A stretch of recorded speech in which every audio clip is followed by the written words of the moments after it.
Hello and welcome to the Week in 60 Minutes, brought to you by SpectatorTV and broadcast on Thursday the 28th of July. I'm Kate Andrews, the Spectator's economics editor, and your host this week.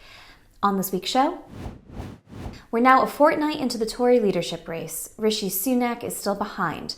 Can he catch up? I'll speak to Katy Balls and Tim Stanley, and then be joined by James Forsyth for your latest political updates. Charles Moore interviewed Rishi Sunak for this week's magazine. We'll have a teaser of their discussion. Charles Parton writes in this week's magazine that while the West is finally coming to understand the threats posed by China, we're still not talking about one of the most serious risks, the Internet of Things. He'll join to explain. And finally, has the right gone too far in its retaliation to the culture wars? I'll speak to Douglas Murray. A Spectator subscription is now better value than ever before.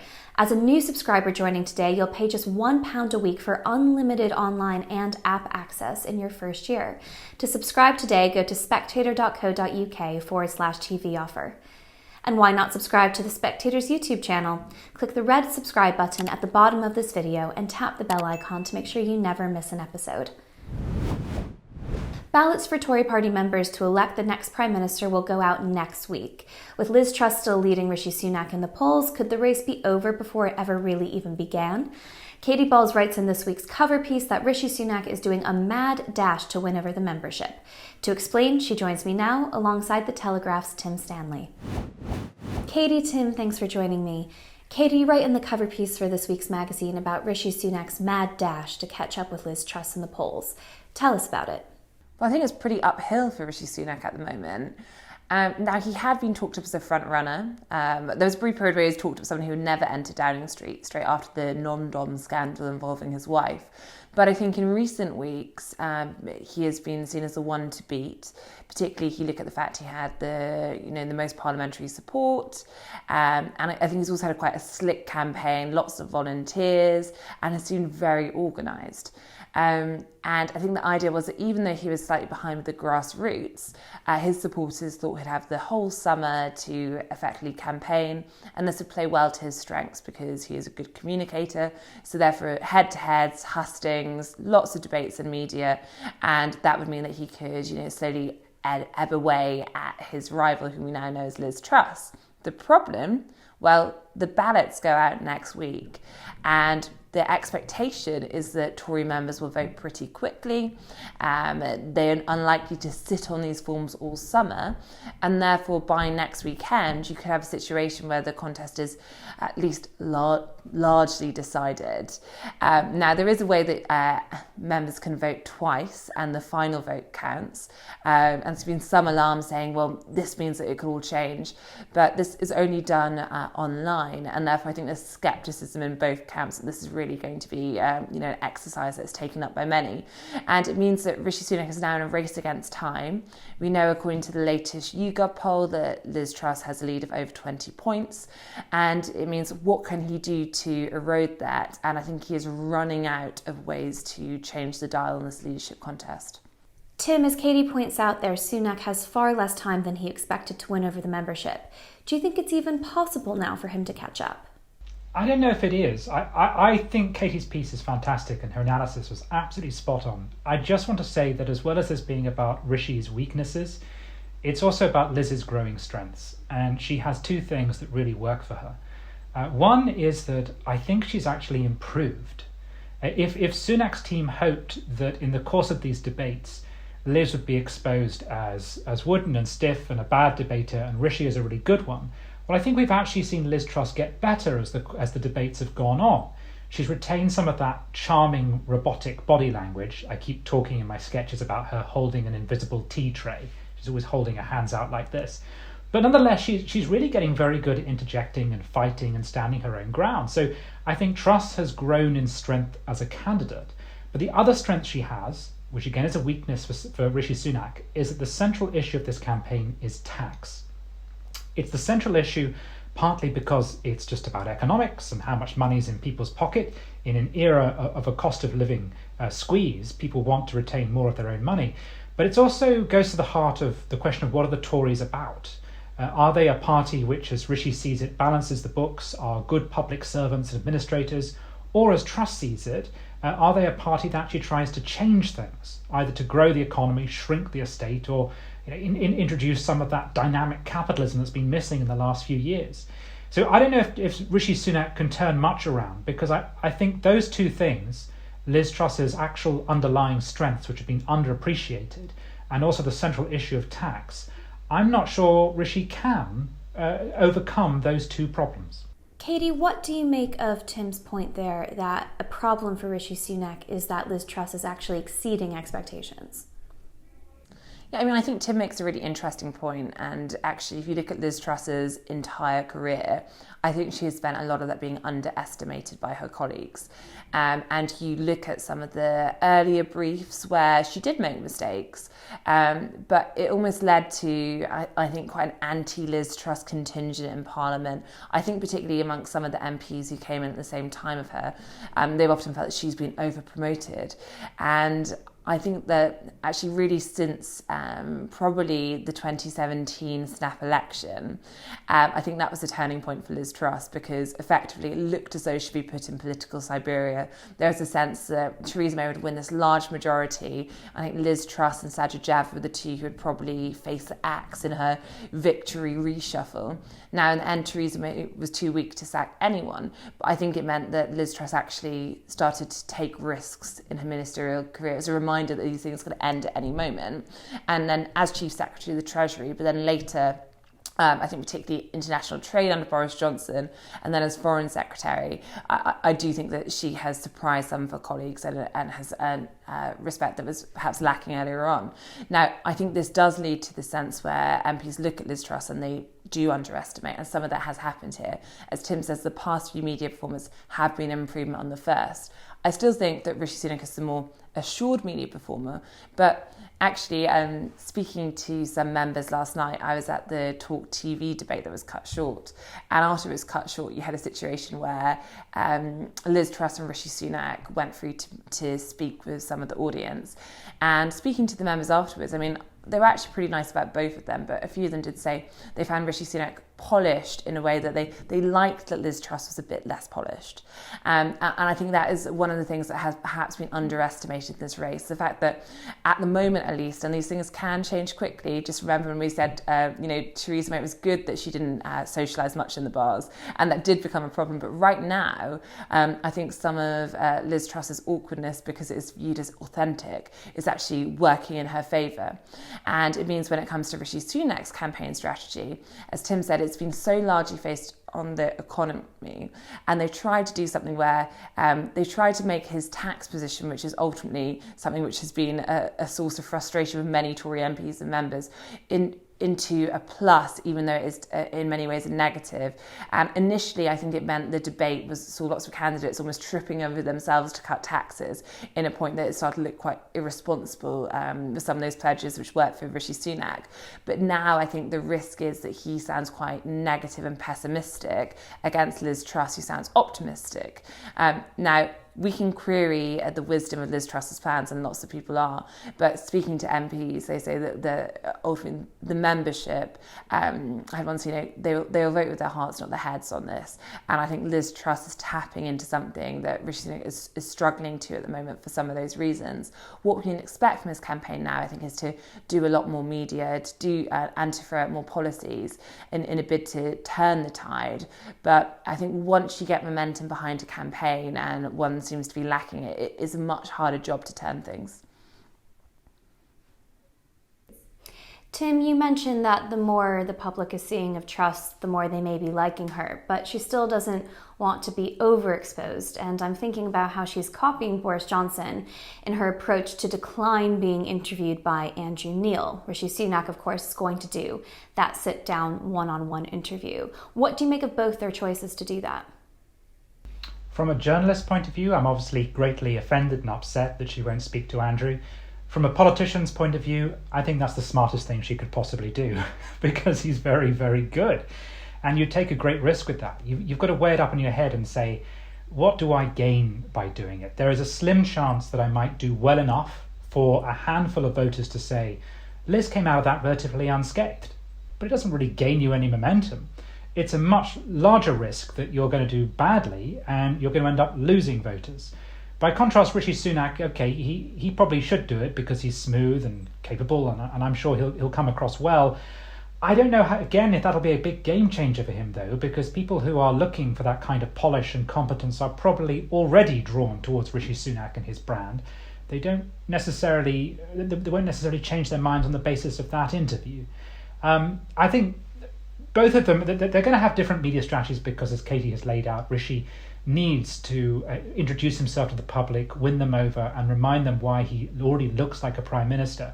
But from Liz Truss's point of view, I think it's wise to run a Viet Cong-style guerrilla campaign.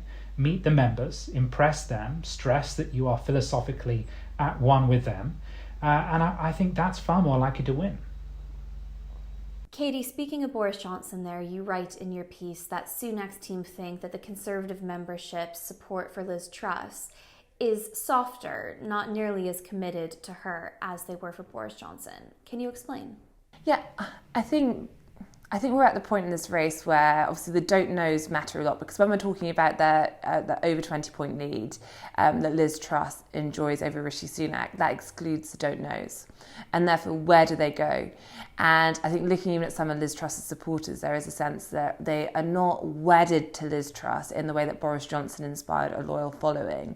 And that's partly, I think, because of two things. First, I think Liz Truss is less well known than Boris Johnson was. She is not seen as, as big a character. She hasn't presented "Have I Got News for You?" She wasn't London mayor. So while she's held senior cabinet positions and is the longest serving member continuously of the cabinet, I think we've seen different sides of her, and it means that the public are learning things about Liz Truss. So there's less to be wedded to in a very loyal manner.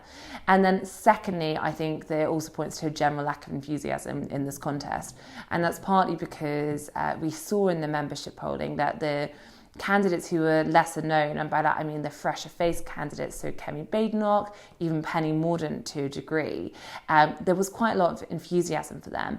And I think the sense of let's get a fresh face, someone who's not wedded to any of the scandal or tricky decisions or even psychodrama of the Boris Johnson government.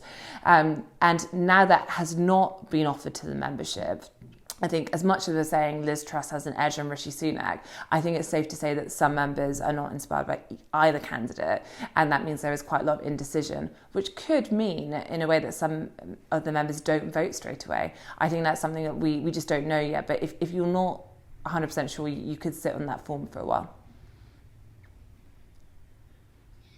Tim, that's an interesting point, that there's a lack of enthusiasm because of a lack of new and fresh faces.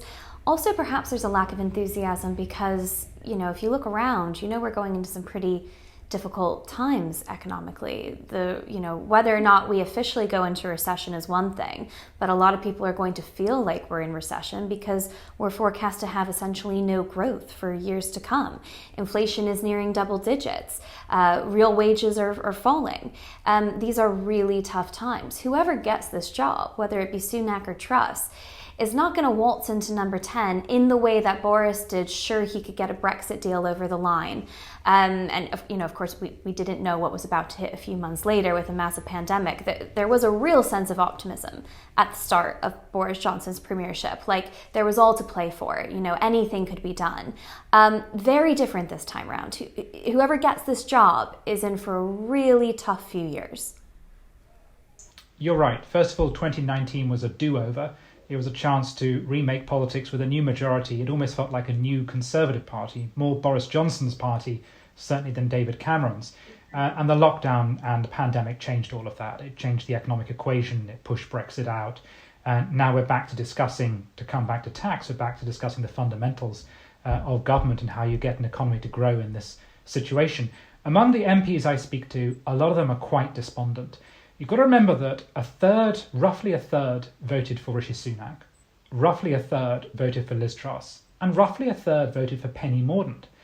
In other words, neither Truss nor Sunak really have a big substantial lead among MPs. Now, of course, they're drawing people back to them, and within their campaigns there's enthusiasm because those people believe in that candidate.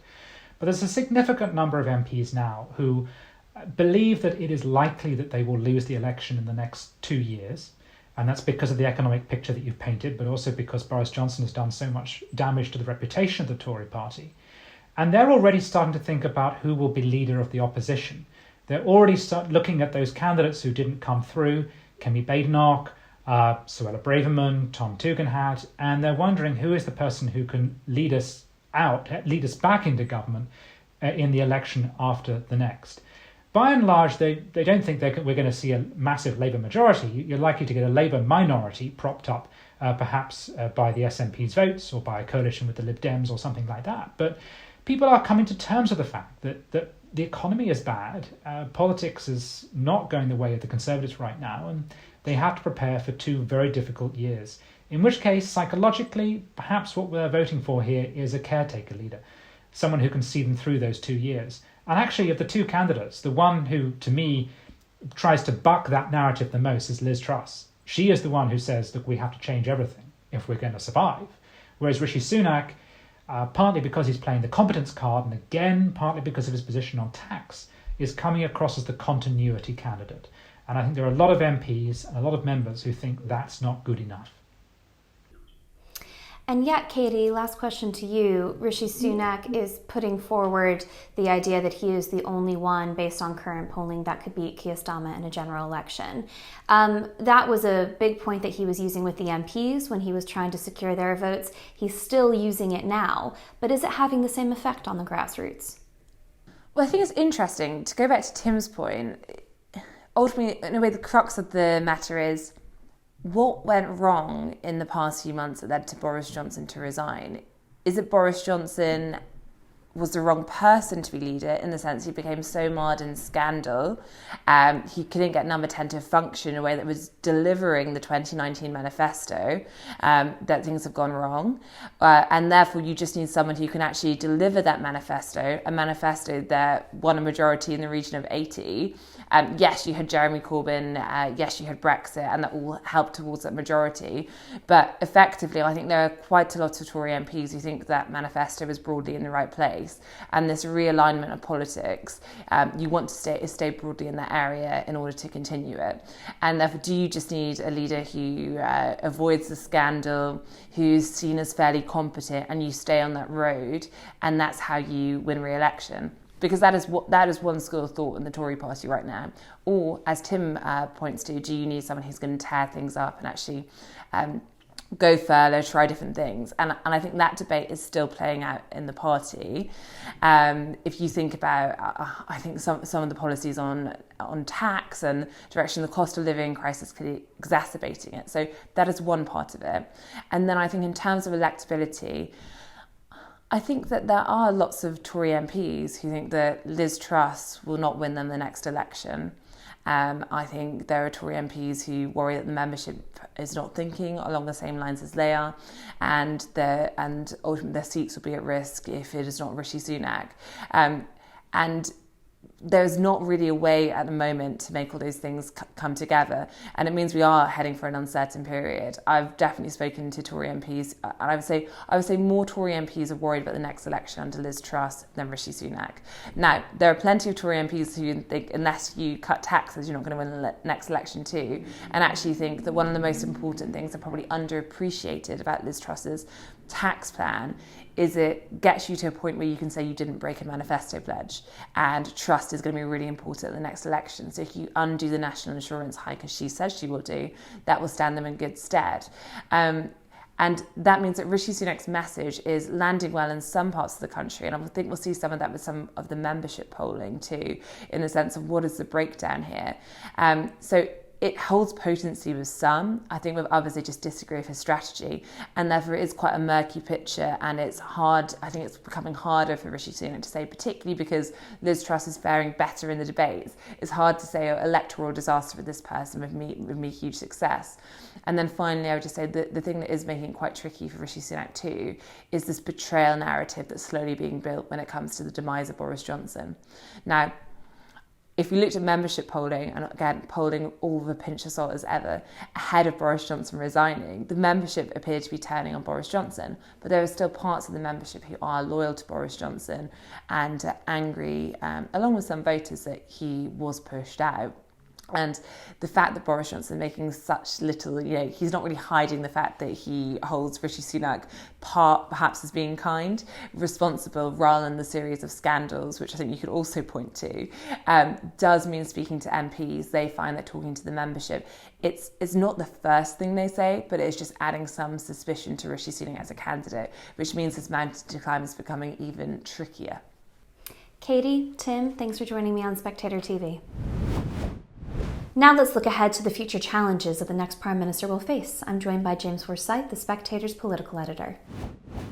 James, thanks for joining me. In your politics column for the magazine this week, you talk about how whether it's a Prime Minister Sunak or a Prime Minister Truss, this autumn is going to be really difficult for whoever enters 10 Downing Street. Tell us why. So energy prices are, shortly before the new PM takes office, Ofgem will announce how much the energy cap is going up by in October. And it looks like it's going to go up by a lot. And I think the worry is that energy prices show no sign of coming down. And I think this winter is going to be very, very difficult. There is absolutely no way that I can see how Europe can fill up its gas storage in the coming months to prepare it for autumn. And so I think you will see the Russians play with turning up and down the flow, trying to kind of create an energy crisis in Europe. That is going to, the UK is not dependent on Russian gas in the way that some European countries are, most notably Germany. But that will push up the prices of energy here. That is going to contribute to inflation. Inflation is going to carry on going up, and that is what makes everybody poorer and politics very scratchy. Then you've got the situation with the NHS.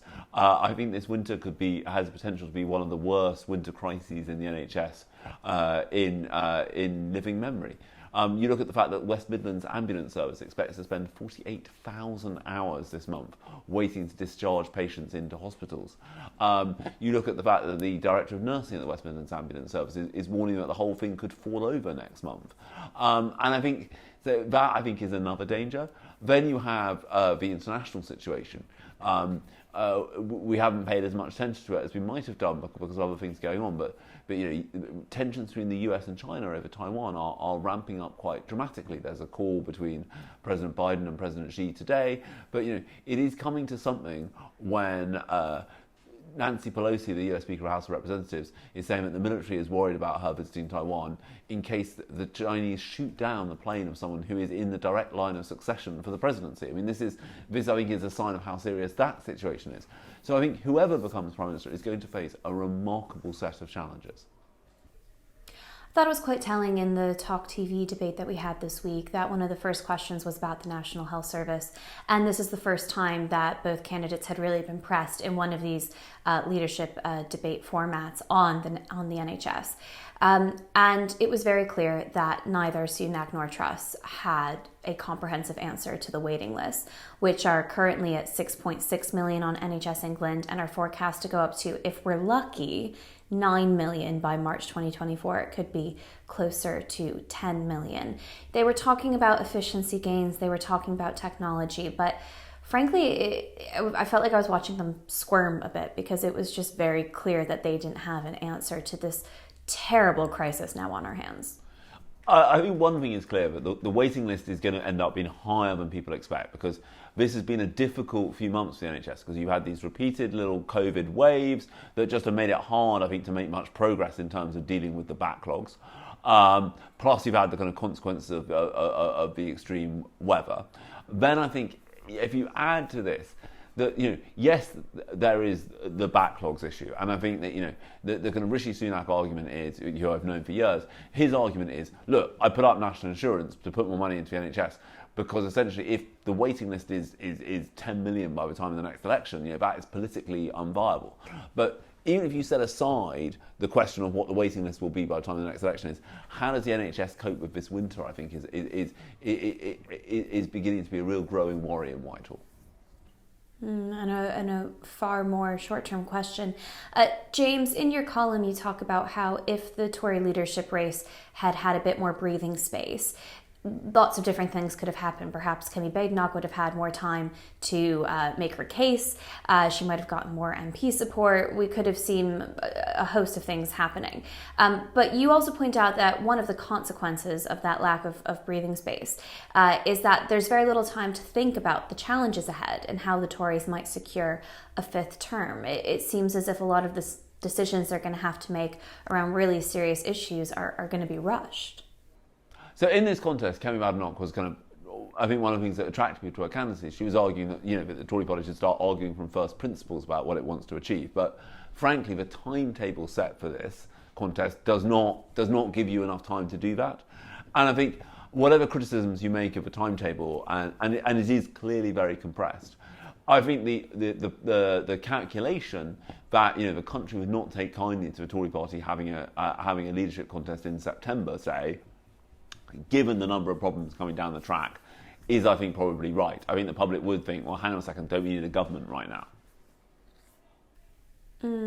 And there isn't a lot of time to scrutinise. I mean, in some ways you can argue, yes, we're having a lot of accountability because every television network is hosting its own debate. We're going to have the hustings. But I'm just reminded as we go through this leadership race how many topics and areas of public policy there are to get through.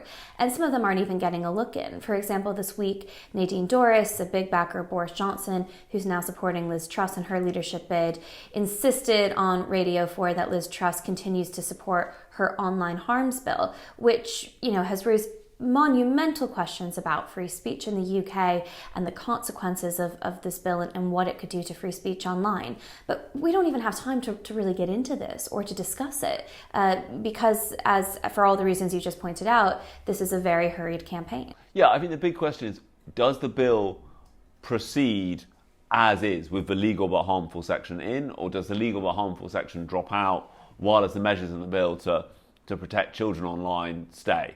I thought it's quite interesting that when the Spectator did its hustings with the candidates, that kind of Liz Truss wasn't... Penny Mordaunt was saying, that she was basically in favour of the bill as it stands. Liz Truss was saying that she wants to kind of work with people on the free speech elements of it. But I think it is quite difficult to do that if you keep this whole concept of legal but harmful in there. James, last question. There seems to be an unspoken problem, although perhaps Liz Truss has tried to speak to it and gotten quite a bit of pushback, which is that regardless of what plans the candidates come up with, whether that be more subsidies to help people through the winter, whether it be Liz Truss's program of tax cuts, whatever it may be, neither candidate, if they go into Downing Street, is going to have the lever, the most important one, that you can pull to get inflation under control. That lies with the Bank of England. That's interest rates. And Liz Truss has been more critical of the Bank of England. She's been talking about looking at its remit. But I'm not convinced that changing its remit will change much at all, given the fact that the bank is supposed to be targeting 2% inflation right now, and we're on track for double digits. They haven't seemed to take it so seriously. Without that lever, the candidates can talk about what they're going to do for inflation all they want, but the hard truth is that their hands are actually a bit tied. Yeah, I think that obviously on interest rates, as you say, it's the Bank of England that determines what they are. I think there's also another complication here, which is central bank independence is regarded as so important by the markets that I think it is very risky if you try and change the Bank of England's mandate in a kind of mechanistic fashion, if you see what I mean. If X happens, you must do Y. I think that I think whatever mistakes the Bank of England may have made, and clearly, as you say, given where inflation is, some mistakes have been made. I think I would be very wary of what the consequences for example, the value of sterling would be, of politicians interfering that directly in what the bank is doing. James, thanks for joining me. The Spectator's former editor, Charles Moore, spoke to Rishi Sunak for this week's issue. Was Sunak rude to Truss in that BBC head-to-head debate?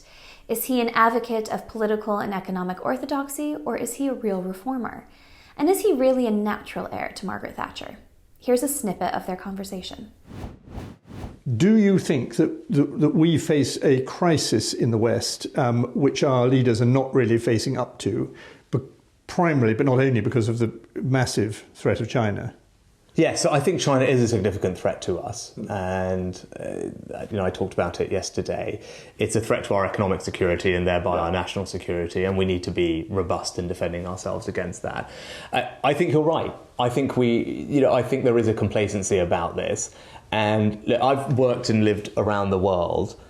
And I mentioned it in the Mays lecture. Our ability to project power and influence and to make a difference in the world is in large part a function of the strength of our economy. Mm-hmm. And ultimately, if we want to fund the armed forces, if we want to make sure that we can make a difference in countries around the world, it all starts with having a very strong, vibrant, growing economy. Which is why getting that right is critical to all these things, because there's only so much we can rely on history and nostalgia to project our power. We need actually raw power, and that comes first of all from economic strength.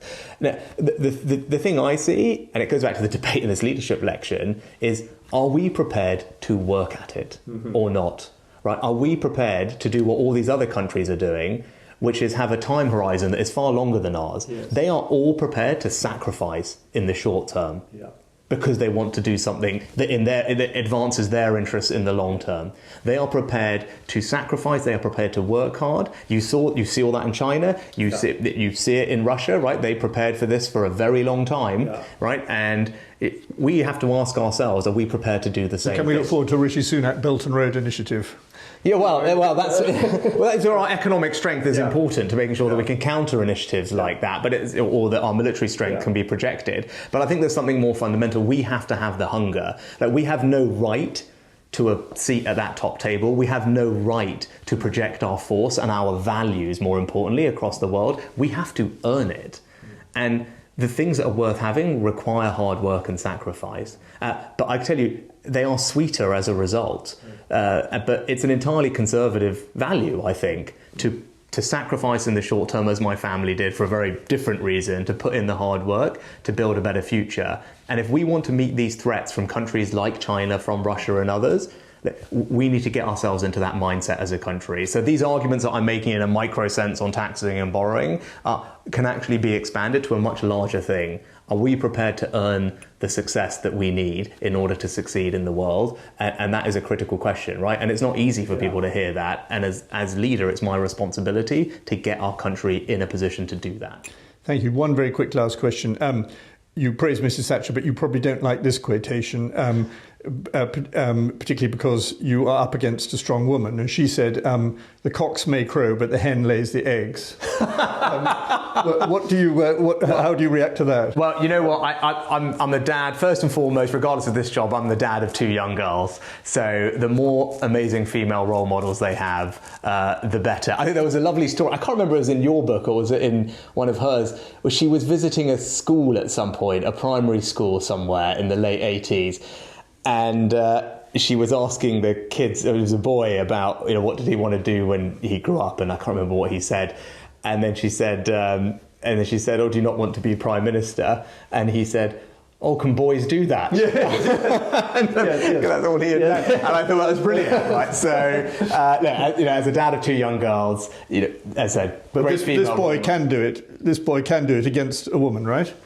Oh, you're talking about me? Yes. Yes, absolutely I can. Yes, absolutely I can. And look, you've seen great female role models in this campaign, whether it's Kemi, whether it's Penny, whether it's Liz. But I believe I'm the right person to do this job at this time. We have enormous challenges facing the country. I will bring a different type of leadership, and it's leadership that will make sure that we are fit for the future. And I'm doing this motivated by a set of conservative values that I hold dear, that I am passionate about, that I was raised with because of what this country did for my family. That's what I will bring to this office, and we will deliver a conservative government that makes an enormous difference to people's lives. Remember, if you enjoy what we do here at The Spectator, you can subscribe to the magazine and to our online content. To subscribe today, go to spectator.co.uk/TV offer. Former diplomat Charles Parton writes in this week's magazine that while the West is finally getting its head around the challenges posed by China, we're ignoring the biggest problem of all, their control over the Internet of Things. Are we about to usher in a Chinese Communist Party surveillance state within our own borders? Charlie joins me now. Charles, you write in your piece for the magazine this week that while politicians now recognize China's challenge to our security, they're still ignoring one of the most significant threats from the Chinese Communist Party. Can you explain? Yeah, I mean, full credit to our politicians, but they've actually got, at last, they got their ideas in line on Huawei, and they've certainly begun to get the idea that the importance of semiconductors. But what they haven't really focused on is the Internet of Things, which is, in a sense, far greater threat than what's being delivered by China to our 5G. And so the basis of the piece that I put out in the Spectator this week is to say this is a really serious problem. Internet of Things, the Internet of Things, these modules are going to be even more throughout our, both not just our home lives, but more importantly our industrial life. And it's really a great threat to us that if China seeks to, which it is seeking, to dominate the production of the Internet of Things. I mean, 3 Chinese companies at the moment already have 54% of the global market, and that's 75% of the actual connections between these devices. And their aim is to dominate that, which will then give them not just economic power, because these are the industries of the future, but geopolitical power. And that's a great threat to our national security, the economic prosperity of our companies, our privacy and data, and to our values. And so I think we've got to take urgent action against it. And Charles, for our audience, can you just break down what exactly the Internet of Things is? Yes, I mean, these are modules that are in many ways quite self-sufficient. I mean, they connect with each other, they have sensors, they have software, they have processors, they communicate, and they're able to exchange and process vast amounts of data at very quick speed without very much human engagement. And so they're going to be controlling many of our processes, our supply chains, our manufacturing, our agriculture, transport, urban planning, security, you name it. So we really must ensure that they don't have in them the ability to transmit all that data back to Beijing. So it's basically it's the digital infrastructure behind all of our institutions that make society work. That's right, and these cellular modules are in many things, whether that's in Hikvision cameras or much of the equipment that China supplies in a number of sensitive areas, and even if when they're put in they're relatively clean, and you can perhaps check that, they're patched with software on a very regular basis, and there's no way on earth that anyone can check whether a malware is not being put into that. And the other thing is that all this data goes back and goes onto the cloud. Again, where's that going to be stored? Well, one hopes within our own countries or within friendly countries. But again, those clouds are vulnerable to attack. And we may send it to third countries because they deal very cheaply with it, perhaps more cheaply, but how good is their security? So I think we've got to be really much more careful in how we handle this. Charles, let's turn the perspective a bit here. What is the end goal for Xi in all this? Well, Xi's been quite clear. They have what they call the second centennial goal, which is that China should be a modernized, civilized, socialist country, a strong country by 2049, the 100th anniversary of the founding of the People's Republic. But translate that from party speak, what it really means is that China would be the #1 superpower, America #2, and the world would be so ordered and its governance so ordered that it suits the interests of the Chinese Communist Party. And there are ways in which that he's going around it. And as I say in the article, it's not just the economic sticks and carrots diplomacy, which we're used to, and massive investment in foreign propaganda and interference with the United Front. But one of the main and perhaps the most important way of doing it is to dominate the new technologies. If you dominate those, it's not just the economic rents that you'll get from them, but you'll be able to exert very considerable pressures, geopolitical pressures, on the countries which are using your new technologies. So we've got to, and as I said earlier, the Internet of Things is perhaps one of the most, if not the most important of these new technologies. Charlie, we do need to address the balance of security with economic prosperity, at least in the short term, because if the West is going to push to further decouple from China, that is going to come with serious economic consequences. Yes, first of all, let me just say that decoupling is happening at both ends. It's not just the British or the Americans or the Western countries that are decoupling. China itself is decoupling. I mean, it has its dual circulation policy, and Xi Jinping has been really quite clear on the need for self-sufficiency, etc., which is another word for decoupling. And decoupling, I'm afraid, is going to harm the global economy. There's no doubt about that.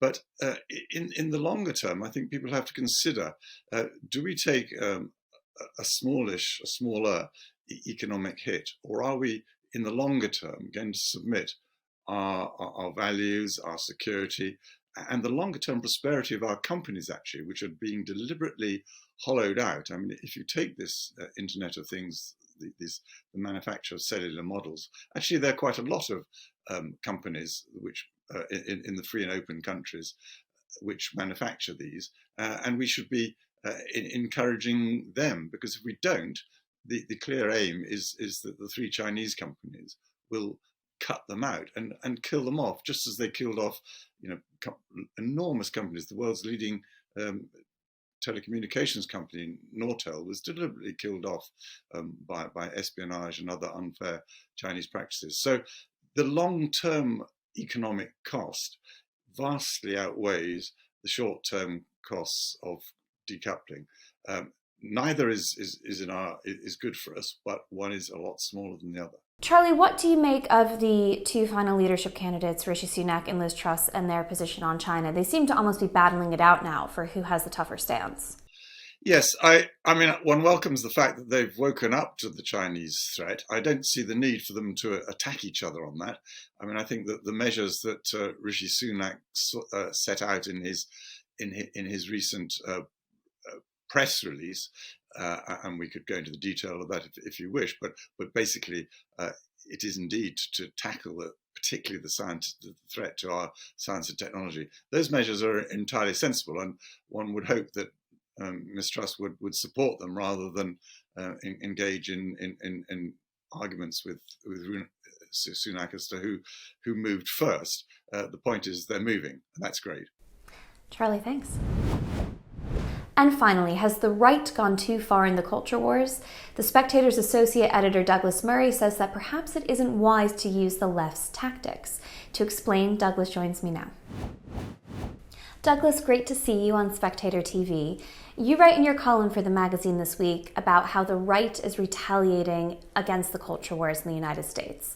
Tell us about it. Yes, well, as I mentioned in the piece, there's been an inevitable backlash brewing for some years.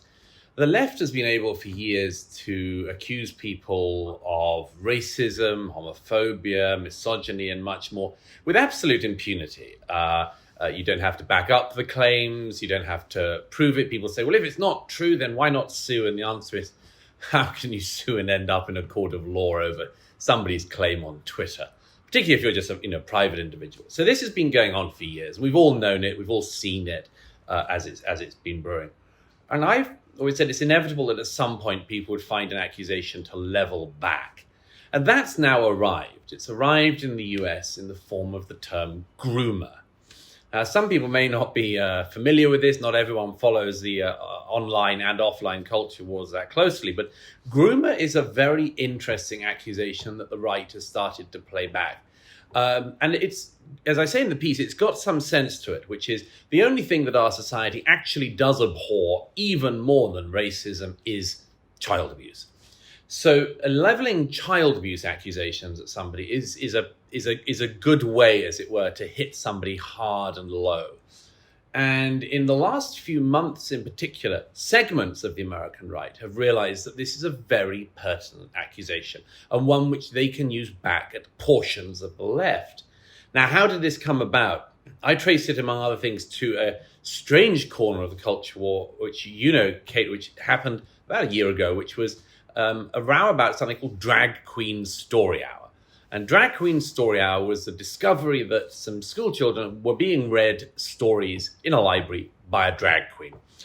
It became a huge sort of culture war issue, and segments of the right, particularly the religious right, said this is basically Sodom and Gomorrah. This is Babylon, and much more. But then people started to keep an eye on, among other things, the way in which Pride Month and other segments of the what's now become LGBTQIA plus agenda started to move into the mainstream. So, for instance, parents bringing their children to Pride events, which in my view, in many cases, is just totally inappropriate. Starting to see children at events they shouldn't be at.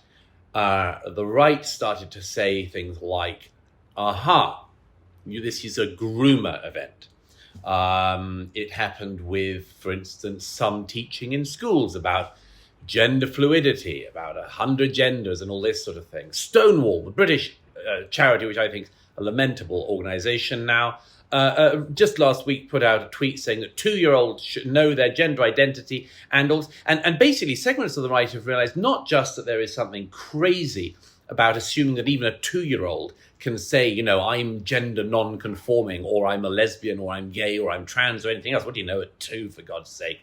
Not just that this is crazy to be teaching children this, but that a shortcut to stopping it is to level this accusation.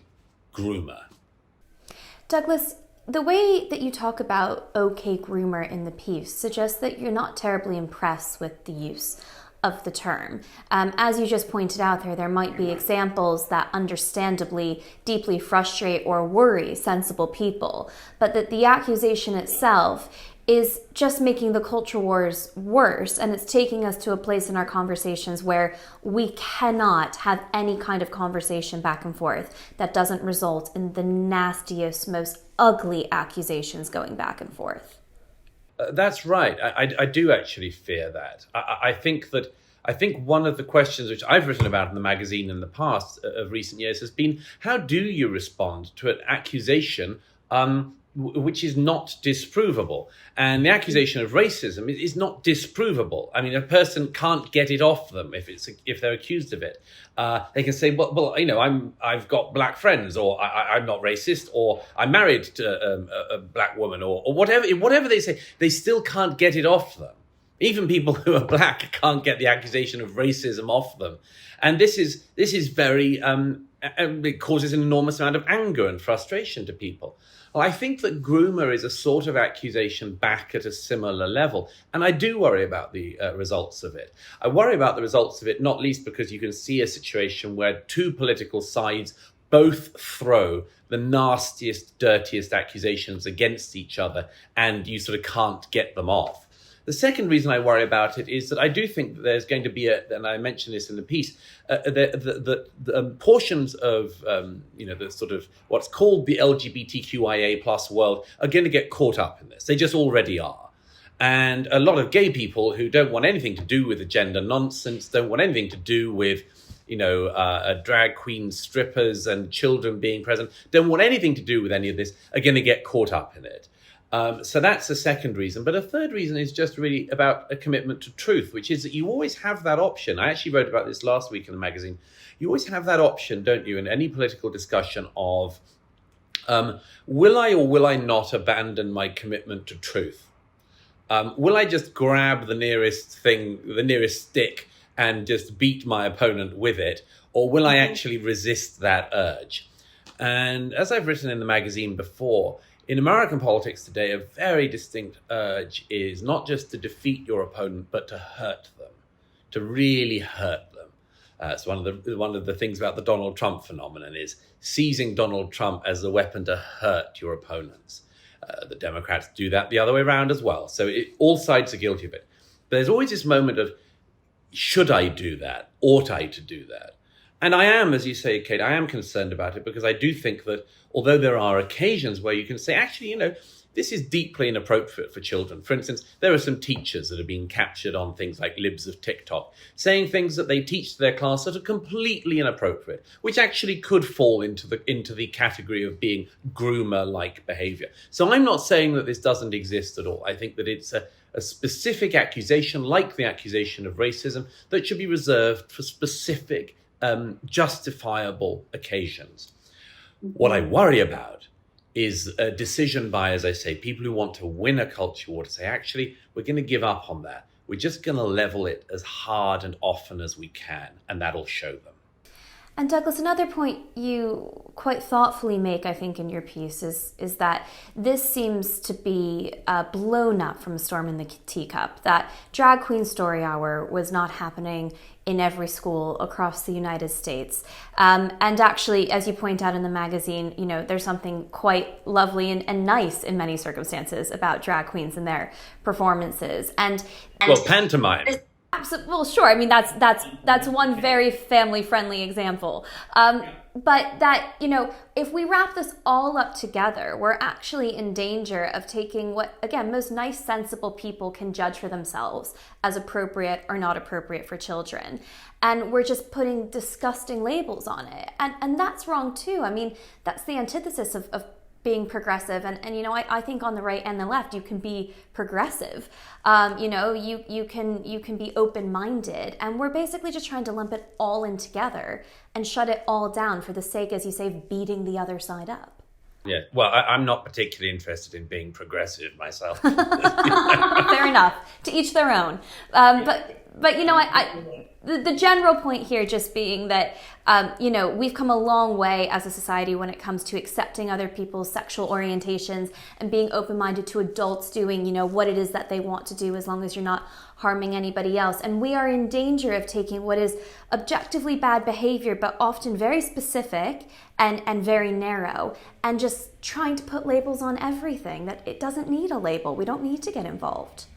Well, yeah, what I'd say is that what's actually going on is it's classic in-group, out-group behavior. An out-group discovers an in-group behavior and worries about it. There's a combination of that, which, as I say, the internet is particularly good and useful for as a tool. And the second thing is the undoubted example of that does exist, particularly in America, of children being subjected to things that they just shouldn't be subjected to. They shouldn't be made aware of. They're far too young. It's ridiculous. There's always a worry about children and the sexualization of children. It's a completely legitimate and understandable fear. It's a fear all parents have. It's a fear that society should have. Are we sexualizing children too young? That's an absolutely legitimate fear of a society. And so when things blow up around children, it's completely understandable. And there should be a debate about what is taught in schools. There should be a debate about inappropriate things shown to children. And every parent knows this, and every school should know this, and schools should be responsive to parent fears. But I do think that there is a specific corner of this which is potentially highly inflammatory. And if I can just say so quickly, one example of how inflammatory it is that Twitter, which is effectively, as much as we might resist the de facto town square, Twitter has banned the use of the word groomer on the platform now. And that's very interesting because this speaks also to this pent-up anger that is brewing on elements of the right. Twitter has not banned the use of the left's favourite cudgels. It has not said, you know, any Labour MP who accuses Boris Johnson of racism is going to have their tweet taken down. It doesn't say that. No. Still allows the false accusations that can be levelled by the left, primarily by the left, to be allowed, whilst trying to silence the false accusations, mainly false accusations made by people on the right. That's an example of the exacerbation of a problem that I think we're going to see more of. I'd like to think that through very delicate issues like this, issues of sexuality, particularly issues around children, I'd like to think that our societies could have these arguments out sensibly, reasonably, and with due concern for the health and well-being of children. I would think that the least likely way to have that debate is to accuse any and all opponents of being child abusers. But that's where we are. And if you want to, as I say in the piece, if you want to see a little glimpse into the 2020s political debate, you can see an unending war where two sides both level knowingly false accusations against the other. You know, Douglas, I really despair because I feel like if the right and the Republican Party institutionally goes down this road of trying to match the left, punch for punch on the culture war, it's going to undermine other fundamental values it has. I remember Ron DeSantis not so long ago, in response to Drag Queen Hour, talking about how he was considering getting social services involved if there were any evidence that a parent were to introduce their child to a drag queen or take their kid to a drag queen show. Now, you and I might have opinions, everybody will have opinions about what is appropriate at certain ages, and we should be able to have that discussion. But I was quite shocked to see a Republican governor talking about taking one's child away from them. I mean, we are talking about like the most core, fundamental, frankly, American values about family and your children, and that parents come first, not the state. And, we have to be able to have these conversations without trying to use the tools of the state to attack our opponents. And personally, I think this is an element of the Trump era that has come to dominate the Republican Party, that actually you play as dirty as your opponent and you use the tools at your disposal. And I lament it. I'd be interested on your thoughts on this. Yeah, no, I think that's an interesting point. I mean, I think DeSantis was specifically referring to, some videos that emerged of children being taken to like strip shows, basically, where they're being encouraged to put money into the pants of a drag queen stripper, and that's the sort of thing that quite understandably enrages a lot of people. People are saying, like, what are they doing there? Why would the parents be taking them to this? And again, I'm sorry to return to it, but again, the whole gay world is going to get caught up in this if no kind of boundaries whatsoever are exercised. But so DeSantis, if I remember rightly, was responding to videos like that. But you're right, Kate, that a normal conservative response would have been, look, we will advise parents not to be so irresponsible as to take children to such a thing. We will, of course, expect that schools wouldn't knowingly put children through any such thing. But no, you wouldn't intervene at the level of social services. But you're right, Kate. This is a discovery of parts of the American right recently, which is that they can use the tools back at their opponents that their opponents have basically used against them. And that includes, using the tools of the state and much more. This is going to get very ugly. And as I say, a very delicate social issues need to be dealt with, basically very fine tuning. Parents have to be encouraged to good behavior. They shouldn't be browbeaten into it. They certainly shouldn't be threatened by the state into it. And everyone is going to have to kind of cool it a bit, I think. But why would you cool it if you've just discovered a cudgel so incredibly effective? Why would you cool it when you're standing over your opponent with a cudgel that you've long wished to wield? Douglas, my last question to you is actually about the start of your piece for the magazine this week, to talk about the culture war a bit more generally. You start by writing about a billboard in Southwark in London, which has written on it, "Hey, straight white men, pass the power." Now, Southwark is one of the most deprived local authorities in the country. And the question that immediately pops into my head is, what is being achieved with that poster?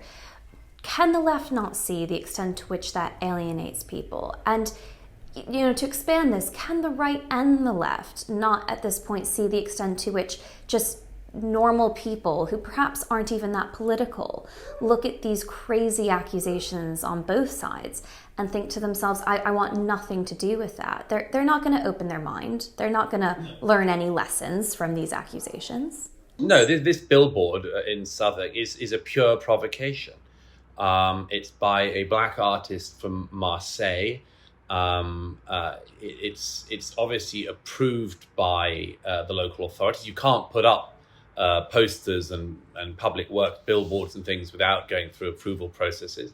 As I say, I think that if a billboard said, "Hey, black guys, give us your rights," or "Oi, gays, hand over the cash," no one would like that. No one would like it. Everybody would condemn it. Everyone would say it was racist. And so far as I can see, apart from me, nobody has noticed this or bothered about a sign in the public square that just insults straight white men and accuses them of being powerful. And as you say, Kate, I mean, you know, imagine being an ordinary straight white male in Southwark and being told, on top of everything else, on top of all the other sufferings, deprivations, unknown tragedies you've gone through in your life, you're powerful, you've got power, and you've got to hand it over at a point of a kind of threat.